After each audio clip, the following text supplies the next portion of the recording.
Welcome students. Given problem के मुताबिक हमें कुछ इस तरह से इन्फॉर्म किया गया कि अगर एक एंगल में एंटी क्लॉकवाइज रोटेशन आती है और उसका जो टर्मिनल आर्म है वो जहाँ पे जाके टर्मिनेट करता है उसी टर्मिनल साइड का एक पॉइंट P बता दिया गया जिसके एक्स कोऑर्डिनेट और वाई कोऑर्डिनेट ये हैं, और हमसे पूछा जा रहा है कि एंगल कौन से क्वाड्रेंट में होगा और फिर उस एंगल के हवाले से ट्रिग्नोमेट्रिक रेशियोज की क्या वैल्यू होगी। तो चलें सबसे पहले मैं एंगल को उसकी स्टैंडर्ड फॉर्म में लिख के बताता हूँ। ये हमारे पास जिसकी इनिशियल आर्म है जो कि पॉजिटिव एक्स एक्सिस पे होनी चाहिए, ये हमारे पास क्यू पॉइंट है। चलें मैं इसको फर्स्ट कर लेता हूँ। ओ क्यू एक हमारे पास यहाँ पर इसका आर्म है। अब इसमें रोटेशन हुई और चूंकि हमें बता दिया गया कि एक्स कोऑर्डिनेट -3 और वाई कोऑर्डिनेट -4 है, इसका मतलब पॉइंट थर्ड क्वाड्रेंट में होगा। यानी ये जो हमारे पास कोऑर्डिनेट्स हैं ये कार्टेशियन कोऑर्डिनेट सिस्टम के हवाले से जो है वो बताए गए हैं। तो यहाँ पर हम एकदम से जो है वो क्वाड्रेंट यहाँ से आसानी से ढूंढ सकते हैं कि ये हमारे पास जो है वो कौन से क्वाड्रेंट में होगा। तो यहाँ पर ये पॉइंट आ रहा है जी P x -3 है इसका कोऑर्डिनेट और y -4 है। अब ये बात तो हमें समझ में आ गई और हमने ये भी देख लिया कि अगर मैं P पॉइंट को और O पॉइंट को ज्वाइन कर लेता हूँ तो ये मेरे पास इसका टर्मिनल आर्म भी आ जाता है एंगल का। इसका मतलब कि एंगल एंटी क्लॉकवाइज रोटेट होता हुआ थर्ड क्वाड्रेंट में आ गया। तो पहला जो पार्ट क्वेश्चन का पूछा जा रहा था कि कौन सा क्वाड्रेंट है, तो हम लिखेंगे theta lies in third quadrant. ये पहला हमारा क्वेश्चन यहाँ उसका पार्ट ख़त्म हुआ। अब हम इससे आगे चलते हैं कि अब हमारे पास मज़ीद ट्रिग्नोमेट्रिक रेशियोज कैसे कैलकुलेट की जा सकती हैं। अब सेंटर से सर्कल के सेंटर से लेकर सर्कल के पॉइंट को अगर ज्वाइन किया जाए तो ये जो हमारे पास डिस्टेंस होता है इसे कहते हैं जी रेडियस। ठीक, और अब यहाँ पर इस सर्कल का क्या रेडियस है, ये इसका एक रिलेशन हमने पढ़ रखा है कि R इज इक्वल टू होता है G square root of x square plus Y square. और हमने ये भी पढ़ रखा है कि अगर हमें यानी अगर एंगल मालूम करना हो और एक्स वाई हमें कार्टेशियन कोऑर्डिनेट्स जो है बता दिए जाएं तो हम एंगल कैसे फाइंड कर सकते हैं। हम tangent inverse of y over x से जो है वो बड़ी आसानी के साथ एंगल भी मालूम कर सकते हैं।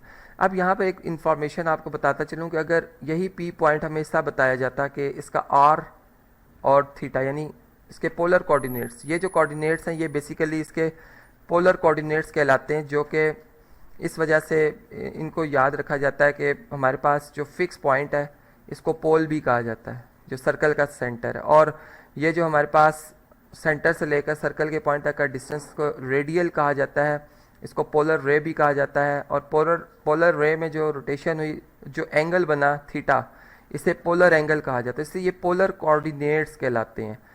ठीक, कोऑर्डिनेट जैसे एक्स एक्सिस और वाई एक्सिस पर हम ले रहे होते हैं, इसी तरह ये सर्कल के हवाले से आर थीटा।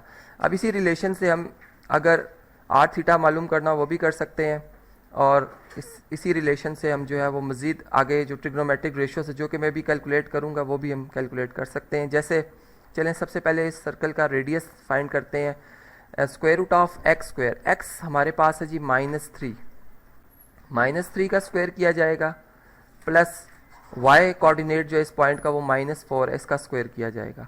अब इसका अगर हम इसको मज़ीद सिंप्लीफाई करें तो हमारे पास r की वैल्यू आती है जी स्क्वायर रूट ऑफ 9 + 16 जो कि 25 होता है, और इसका अगर अंडर रूट ले लिया जाए, स्क्वायर रूट ले लिया जाए तो ये हमारे पास 5 आ जाता है। अब यूनिट्स जो हम जानते हैं सेंटीमीटर या जो है मीटर्स में हम लिख सकते हैं, चूँकि यहाँ पे मेंशन नहीं है मैंने 5 यूनिट्स लिख दिया है।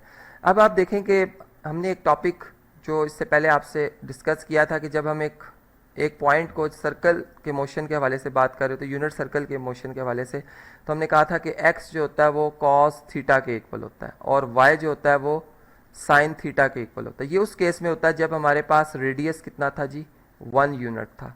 लेकिन अगर हम यूं कहें कि अगर हमारे पास रेडियस 1 यूनिट ना हो तो फिर cos थीटा किसके इक्वल हो जाएगा। चूँकि रेडियस आपको अगर याद हो मैंने बताया था कि रेडियस जो है वो हाइपोटेन्यूज साइड होती है, तो फिर cos थीटा जो है वो x/r यानी बेस ओवर हाइपोटेन्यूज होगा, और sin थीटा जो है ये इक्वल टू हो जाएगा परपेंडिकुलर ओवर हाइपोटेन्यूज यानी y/r।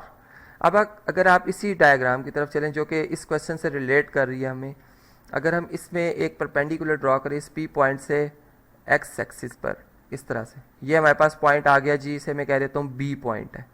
अब P पॉइंट से लेकर B पॉइंट तक का ये जो डिस्टेंस है जो कि परपेंडिकुलर डिस्टेंस है, और ये एंगल थीटा के अपोजिट साइड बन रही है, तो ये जो साइड होती है जी अपोजिट साइड, इसको परपेंडिकुलर भी कहा जाता है ये हमारे पास -4 है, और फिर जो एडजेसेंट साइड है ये हमारे पास क्या है जी, जिसको बेस कहा जाता है, -3 है।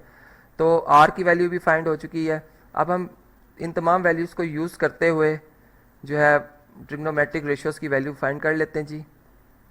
एक्स, आपको याद हो कि एक्स जो है वो -3 के इक्वल है, तो हम यूँ लिखेंगे -3, और आर की वैल्यू कितनी है जी, 5, जो कि अभी हमने कैलकुलेट की। और इसी तरह जो हमारे पास वाई की वैल्यू थी, जो कि Y coordinate of the point है, वो -4 है, डिवाइडेड बाय क्या आ जाएगा जी, 5। इसी तरह अगर इनके रेसिप्रोकल्स ले लिए जाएं, यहाँ पर कॉस का रेसिप्रोकल क्या होता है जी, सीकेंट, यहाँ पे हम लिखेंगे सीकेंट थीटा, जो कि इक्वल हो जाएगा -5/3 के। इसको भी मैं ब्रैकेट में इस तरह से या ब्लॉक में क्लोज कर देता हूँ।